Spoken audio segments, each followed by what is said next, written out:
이 3기암은 사실은 이제 단일 치료, 수술이나 방사선 치료로 완치를 할 수 있는 가능성이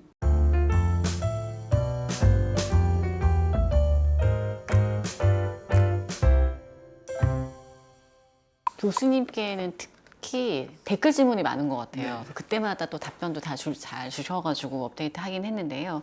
한 번 더 설명 주시는 시간을 가져보도록 하겠습니다. 첫 번째 질문인데요. 올해 3월에 전립선암 3기 판정을 받으셨는데 뼈전이는 없었고 PSA 수치가 21, 오른쪽 림프 전이가 의심되는 분입니다. 로봇 수술이 가능한지 모르셨는데 어떤가요? 일단 뭐 충분히 가능합니다. 3기 전립선암이거든요. 전립선 피막을 넘어가지고 주변 조직으로 침륜돼 있는 이제 주변 조직이라고 하면 전립선 바로 뒤에 있는 정낭, 그다음에 바로 위에 있는 방광, 그리고 조금 더 벗어나서 골반 내에 있는 임파선까지 침투가 되어 있는 그런 경우입니다. 그래서 PSA라고 하는 수치가 한 20 이상으로 이제 조금 높은 거죠. 되게 건강검진에서 발견되는 초기 전립선암은 PSA 수치가 3에서 한 10 미만에서 발견되는 경우가 많거든요. 그러니까 한 20 정도가 되면 조금 이제 진행이 되어 있다고 생각하고 조직 검사를 통해서 전립선암을 확진하고 MRI나 CT나 뼈 사진에서 임파선까지 전이가 되어 있는 상태로 이제 진단이 된 거죠.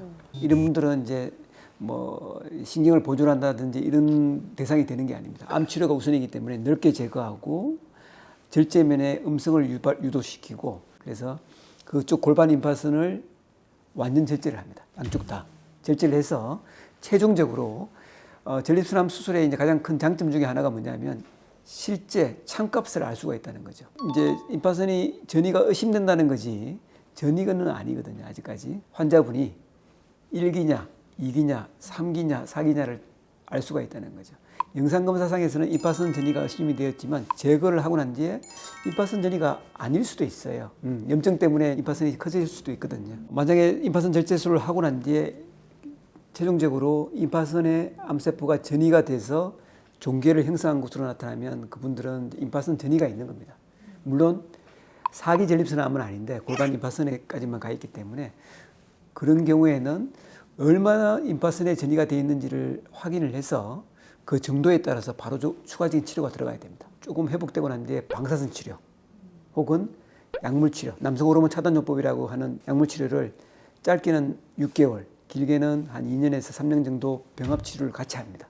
그런 치료를 해야 되느냐 말아야 되느냐를 정확하게 알 수가 있는 거죠. 그래서 로봇 수술이 충분히 가능하고 그 결과에 따라서 추가적인 치료를 더욱더 고려할 수 있고요. 수술적인 치료라든지 방사선 치료를 결정하는 것은 침습적인 치료이기 때문에 이 환자분의 나이라든지 건강 상태 그리고 소위 말하는 평균 여명 55세 환자분이 이 상황이 되는 거하고 85세의 어르신이 이 상황이 된 건 다른 거거든요.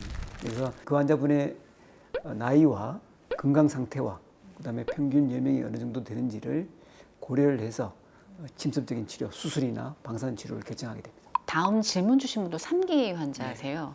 수술이 어려워서 방사선 치료 호르몬제 3년 복용 후 중단하셨다고 합니다. 그 후로 4년간 잘 지내다가 PSA 수치가 상승해서 다시 호르몬 치료 중인데 수치가 계속 올랐다 내렸다 한다고 해요. 다른 치료법이 없는지 물으셨어요. 이게 이제 호르몬 차단요법이라고 하는 치료를 계속적으로 하는데 이 PSA 수치가 지속적으로 올라가면 2단계가 비전이성 거세 저항성 전립선암이 되는 겁니다. 아까 말씀하신 그 단계고 호르몬 치료를 이제 간헐적으로 할 수가 있거든요. PSA가 올라가는데 호르몬 차단요법을 하면 PSA가 떨어져요. 그러다가 기저치로 쭉 0.1 미만으로 떨어져서 오랫동안 유지하면 이 남성 호르몬 차단요법을 딱 끊어봅니다. 스탑을 해가지고 좀 지켜보면 PSA 수치가 이렇게 낮게 있다가 다시 또 올라갑니다. 그러면 다시 또 남성 호르몬 차단요법을 또 적용하면 떨어진다는 거죠. 이렇게 간헐적인 요법을 하고 있는 단계라면 이 남성 호르몬 차단요법을 계속적으로 유지를 해도 되고 그렇지만 차단요법을 지속적으로 하고 있는데도 불구하고 이 PSA 수치가 지속적으로 혹은 더 빠르게 증가하고 있으면 이제 내성이 생긴 단계입니다. 그래서 이제 소위 말하는 호르몬 불응성, 거세 저항성 단계로 가기 때문에 그런 단계에서는 어느 부위에서 내성이 생긴 암 덩어리가 자라고 있는지를 검사를 해야 됩니다. 그게 기존에 CT라든지 MRI라든지 뼈 스캔의 표준적인 영상검사 방법으로는 안 나타나요. 그래서 PSA 말고 PSMA라고 하는 종양 표지자가 있는데 치료적인 목적이 아닌 진단적인 목적으로 PSMA가 발현하는 암 덩어리가 어디 있는지를 알아내는 페트 검사가 표준 검사거든요.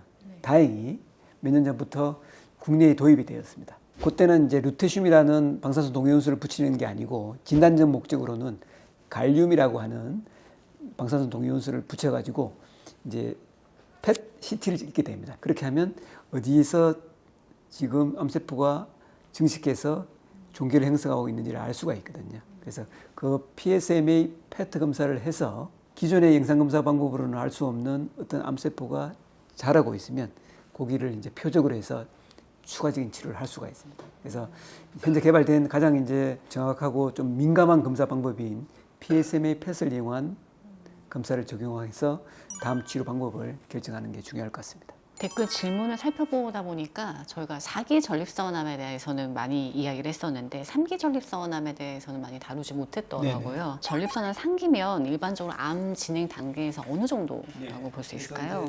어떤 이제 장기에 종괴를 형성해서 하는 암을 우리가 이제 고형암이라고 그러는데 뭐 전립선암도 이제 전립선이라는 장기에 이제 암이 생기는 거기 때문에 고형암입니다. 고형암은 다 1기, 2기, 3기, 4기로 다 나눕니다. 이제 1기는 초기이고 2기까지는 몸발 부위 장기를 넘어서지 않은 것을 2기라고 합니다. 3기는 가장자리 경계면을 넘어섰다는 거고 4기는 이제 떨어져 있는 장기에 전이가 있다는 겁니다. 그래서 3기면 전립선의 캡슐, 피막이라고 하는 막이 있거든요. 그 막을 벗어난 걸 우리가 이제 3기라고 합니다. 벗어난 정도도 이제 굉장히 다양하겠죠. 조금 미세하게 벗어난 것도 3기고 주변에 있는 장기를 침륜한 아까 말씀드렸던 방광이라든지 뒤에 정남과 같은 주변 장기를 침범한 경우 혹은 조금 더 침범해서 주변 골반 임파선까지 침륜한 경우를 우리가 모두 다 3기라고 얘기를 하거든요.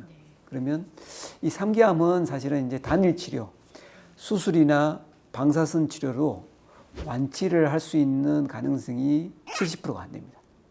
그러니까 수술적인 치료가 조금 힘들었던 개복 수술밖에 없었던 그런 시대에는 3기까지 되는 암을 수술로서 완치를 못한다면 그 다음에 수술이 힘들기 때문에 적합한 치료가 전립선과 주변 조직을 포함해서 방사선 치료를 하고 남성 호르몬 차단요법이라고 하는 약물 치료를 2년 혹은 3년 정도 꼭 병합하는 게 환자분들도 많이 힘들어하지 않고 하는 적절한 치료였는데 최근 들어와서는 이제 로봇 수술이 이제 아주 일반화되고 수술 기법들이 굉장히 전문화되면서 수술적인 치료를 적극적인 치료에 병합 치료에 1단계 치료로 적용을 하고 있습니다. 특히 제 같은 경우는 나름 이제 전립선암 환자분들 중에 나이가 젊은 분들, 제가 나이가 젊다는 건 50대입니다. 그리고 60대.